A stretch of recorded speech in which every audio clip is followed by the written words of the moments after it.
Olá, seja bem-vindo ao meu canal! Eu, professor Guilherme De Luca, estarei contigo nesta aula para juntos tratarmos de mais um tema importante do nosso processo do trabalho. Sim, na aula de hoje falaremos de processo do trabalho. Direito processual do trabalho é a temática que nós iremos abordar e falaremos de princípios do direito processual do trabalho. Atente-se aí, pegue o papel, pegue a caneta, porque a nossa aula começa agora.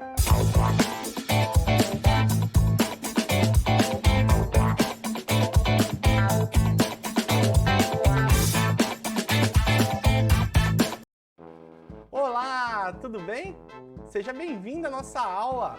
Eu, professor Guilherme De Luca, convido você a partir de agora focar aqui comigo para entendermos um pouco mais de princípios do processo do trabalho. Tema muito importante para quem faz prova principalmente de tribunais regionais do trabalho e inclusive também, eu poderia dizer, aos TRTs. Aliás, TRTs não, TRTs é Tribunal do Trabalho. A prova da OAB, que eu quero dizer para você.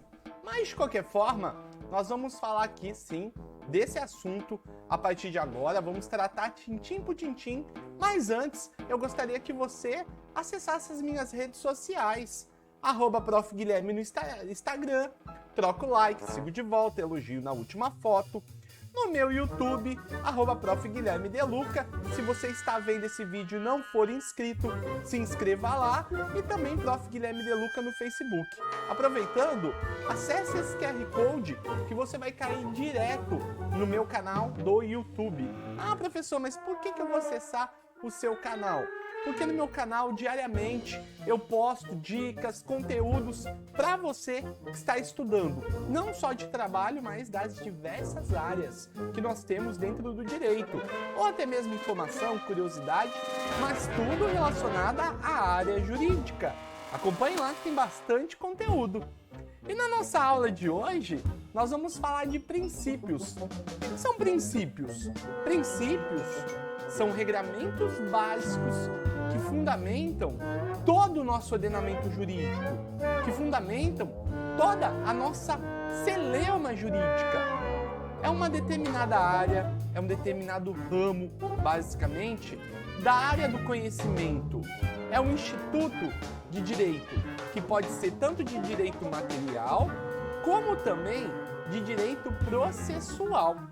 E eu trago para você algumas peculiaridades atinentes aos princípios do processo do trabalho. Sobre eles, nós podemos falar primeiramente sobre o princípio da simplicidade, que conforme nós vamos estudar, é uma grande marca do processo do trabalho. Visando o quê? Visando justamente que os atos processuais, eles venham a acontecer de forma simplificada. Eu posso falar para você tranquilamente que a partir do princípio da simplicidade, a gente visa a desburocratização do processo trabalhista. Temos também o princípio da informalidade, que está muito atrelado à ideia de simplicidade. O princípio da informalidade, ele fala para nós que os atos, desde que eles não gerem nulidades, eles poderão ser informais. Esse é mais um. Temos ainda o princípio do ius postulante, ou seja, a possibilidade de ajuizar uma ação sem a presença do advogado. Temos também o princípio da oralidade e também subsidiariedade. Oralidade é que os atos poderão ser falados no processo do trabalho e considerados válidos.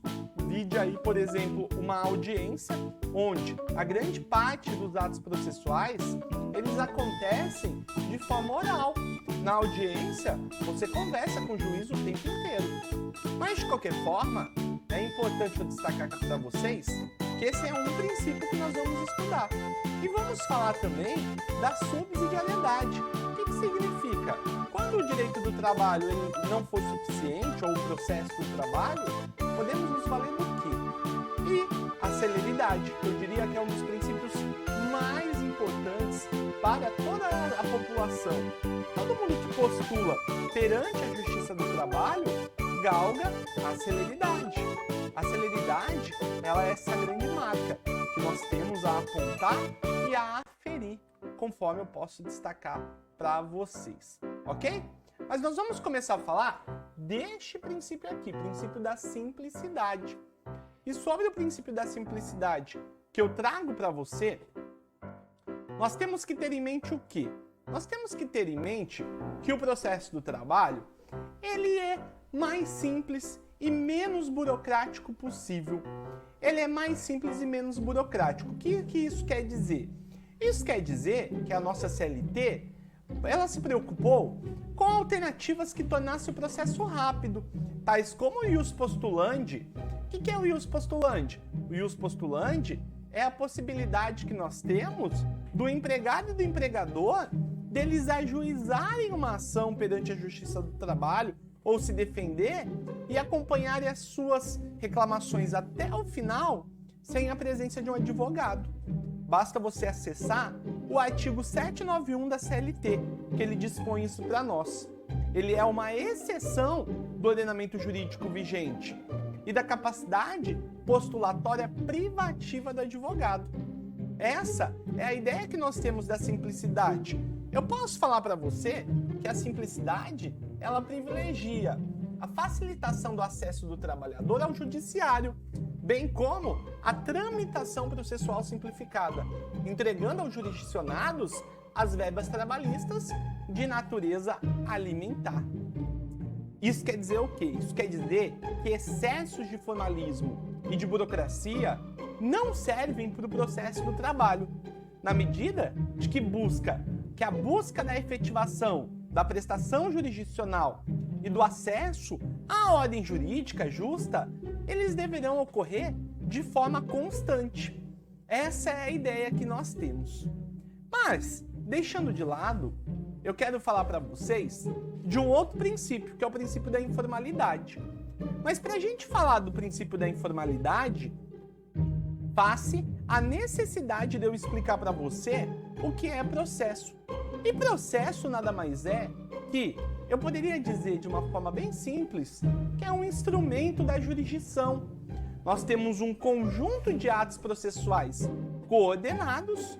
Esses conjunto de atos coordenados que se sucedem no tempo, eles objetivam a entrega de uma prestação relacionada ao bem da vida, ao jurisdicionado que galga ali uma oportunidade de ter a sua tutela amparada. Portanto, nós temos a aplicação de um direito objetivo ao caso concreto. Essa é a ideia de processo. Processo é diferente de procedimento, porque procedimento é a forma pela qual o processo ele se desenvolve, de modo mais singelo ao mais complexo. E quando a gente falar do princípio da informalidade, eu posso falar para você que no processo do trabalho nós temos alguns tipos de procedimentos. Procedimentos que visam a celeridade, a informalidade muitas vezes. Nós temos o procedimento comum ordinário, cujas demandas sejam superiores a 40 salários mínimos. Temos procedimento sumário, que estão relacionados aí aos dissídios de alçada, para litígios que não superem 2 salários mínimos. Temos procedimento sumaríssimo, que estão entre 2 salários mínimos limitados a 40, e procedimentos especiais, ação rescisória. Eu posso falar para você do inquérito para apuração de falta grave, mandado de segurança, habeas corpus. Ele adentraria aqui nesse rol. Agora, falando de processo, de procedimentos através da informalidade, eu posso falar que no processo do trabalho nós temos os procedimentos mais complexos e completos aos mais simples. Dos mais completos, eu tenho o ordinário, que são para aquelas causas acima de 40 salários mínimos. Mas eu também posso falar para você que eu tenho os procedimentos mais céleres, que é o sumário e sumaríssimo. O sumário, na prática, ele praticamente nem existe mais. Por quê? Porque ele é tão simples e um valor tão baixo que ninguém costuma demandar na Justiça do Trabalho um valor tão abaixo, um valor tão simplificado. Mas é importante destacar que em todos eles nós percebemos a preocupação com a informalidade, se compararmos aí com outros procedimentos do processo civil.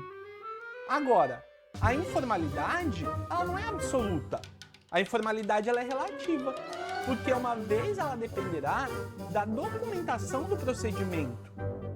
Essa é a ideia. O procedimento escrito, por exemplo, ele é fundamentado num princípio constitucional do devido processo legal, trazendo aos operadores de direito e aos jurisdicionados maior segurança e estabilidade nas relações jurídicas.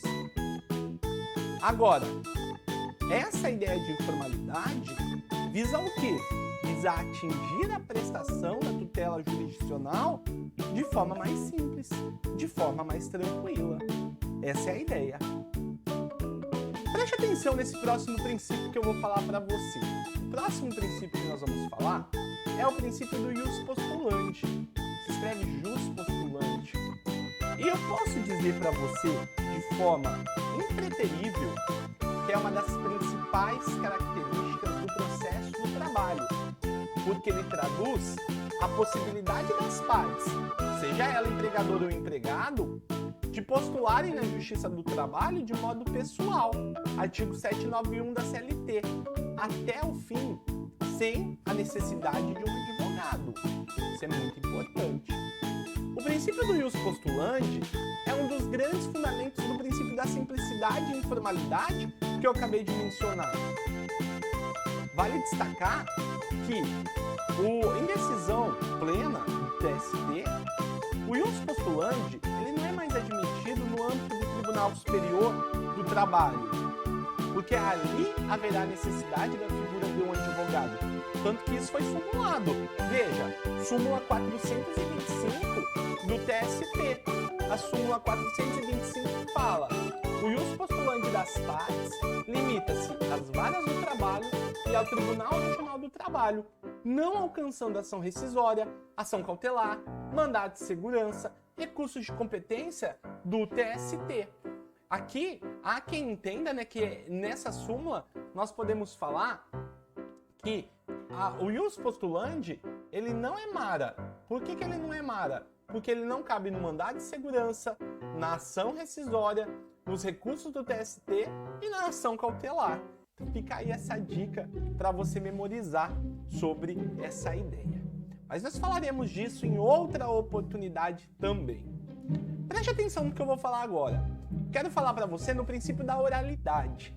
Quando nós falarmos do princípio da oralidade, ele não é exclusivo do processo do trabalho. Ele pode ser aplicado no direito processual comum. Mas oralidade significa que grande parte dos atos, eles serão falados. Quando eu falo para você das características da oralidade, nós temos a primazia da palavra. O que é a primazia da palavra? Eu posso dizer que muitos atos processuais eles serão sim prestigiados de forma oral. Por exemplo, apresentação de reclamação trabalhista direta pelo interessado, possibilidade de apresentação da reclamação trabalhista oral. As partes deverão comparecer pessoalmente na audiência, independente do comparecimento dos seus representantes. Nós temos também apresentação de defesa oral em audiência, interrogatório e depoimento pessoal das partes, razões finais orais em audiência, sentença após o término da instrução. Tudo isso prestigiando a oralidade. Eu também posso falar que uma das características dela é a imediatividade, porque os atos ali são imediatos, sob pena de preclusão. Posso falar da concentração dos atos processuais em audiência, artigo 843 a 852 da CLT. E que recorribilidade imediata das decisões interlocutórias é uma outra situação. E maiores poderes instrutórios do juiz, mas como interatividade entre juiz e partes e possibilidade de conciliação. Essa é a ideia que nós temos de oralidade. Agora, vamos falar de subsidiariedade? Quando nós falarmos de subsidiariedade, eu posso falar para você que a CLT e a legislação trabalhista, ela prima para nós o quê? Ela fala da existência de lacunas. Existem lacunas na nossa lei, não conseguindo a CLT regulamentar toda essa situação. Então, o que acontece nesse caso? Acontece nesse caso que, em razão do princípio da subsidiariedade, o artigo 769 da CLT, ele aduz que o direito processual comum, ele será fonte subsidiária do direito processual do trabalho, desde que preenchido dois requisitos: omissão, ou seja, uma lacuna, uma anomalia da CLT, e compatibilidade com princípios e regras. Portanto, a aplicação ela não pode contrariar o que a CLT diz. Agora, na fase de execução, o artigo 889 da CLT, ele estabelece que nós teremos fontes subsidiárias diferenciadas. Nós teremos, primeiramente, a aplicação da CLT, na omissão, a Lei de Execuções Fiscais e depois o CPC, diferente do que acontece no processo de conhecimento, que é a CLT e o processo civil. Essa é a grande diferenciação. Isso é um ponto central que nós temos que concentrar. Eu também queria falar para você sobre o princípio da celeridade. Quando nós falarmos do princípio da celeridade, significa para nós que esse princípio ele decorre de uma pauta prevista lá no Pacto de São José de Costa Rica, Convenção Americana sobre Direitos Humanos. A necessidade de nós termos um processo rápido, ele é um tratado internacional e ele decorre do princípio constitucional da celeridade processual ou da razoável duração do processo. Essa busca pela celeridade processual, de modo que o processo apresente uma razoável duração, ela é um escopo do nosso processo, dos ramos do direito. A demora na entrega da prestação jurisdicional é um vício extremamente grave para a sociedade e que tem que ser combatida com veemência. Portanto, o jurisdicionado, ele precisa ter a solução de que o Poder Judiciário ele está resolvendo as suas demandas, de que há uma busca pela solução dos conflitos de interesse e a entrega do bem da vida. No processo do trabalho, eu posso falar para você também que o princípio da celeridade ele deve ser observado com primazia, ou seja, com rigor. Por quê? Tendo em vista que o trabalhador ele é uma parte mais fraca na relação hipossuficiente. E o processo, ele tem uma solução, o quê? Ele tem uma solução que visa resolver a problemática das pessoas de uma maneira mais simples, de uma maneira mais tranquila. Vamos falar do princípio da conciliação? Quando a gente falar da conciliação, a gente precisa entender que existem algumas formas de solução de conflitos de interesse, seja pela autotutela, autocomposição ou heterocomposição. Mas para entendermos um pouco mais desse assunto, vamos entender o que é autotutela, autocomposição e heterocomposição. Quando eu falo para você de autotutela ou autodefesa, é fazer justiça com as próprias mãos, é sair na porrada mesmo. É sair ali, não fica cara, vamos sair na porrada. É a forma incluída aqui onde você parte para fazer a justiça. Exemplo que eu posso falar, legítima defesa. Legítima defesa é um clássico que nós temos aqui. Mas ela não é a forma mais adequada que nós temos. Nós temos ainda na conciliação a autocomposição, que é a melhor forma de solucionar conflitos. Exemplo, no processo do trabalho, comissão de conciliação prévia, onde as partes elas tentam solucionar os seus problemas. E na heterocomposição, eu tenho a presença de um terceiro. Esse terceiro, ele decide sobre as partes. Exemplo, no processo do trabalho, o juiz. O juiz que muitas vezes, ele faz o quê? O juiz ele vai atuar visando solucionar toda a problemática, visando resolver toda a demanda. Meu filho, gostou dessa parte desse nosso vídeo? Eu espero que sim. Caso tenha gostado, deixe seu like, se inscreva no nosso canal, porque é sempre um prazer imenso ter você aqui com a gente. Eu espero, sem dúvida alguma, que você volte aí para as nossas próximas aulas. Deixe seu joinha, se inscreva lá no meu canal. Vou colocar aqui para você o meu QR Code. Opa, coloquei a vinheta ao invés do QR Code. Deixa eu colocar o QR Code para você. Tá o meu QR Code na sua tela e a partir disso, acesse lá, se inscreva para que a gente possa engajar mais e levar mais conteúdo para toda a galera. Gostou dessa aula? Se você gostou, portanto, deixe seu comentário aí. Se tiver alguma dúvida, pode deixar que eu irei responder também. Amigos, um forte abraço e até a próxima aula. Tchau!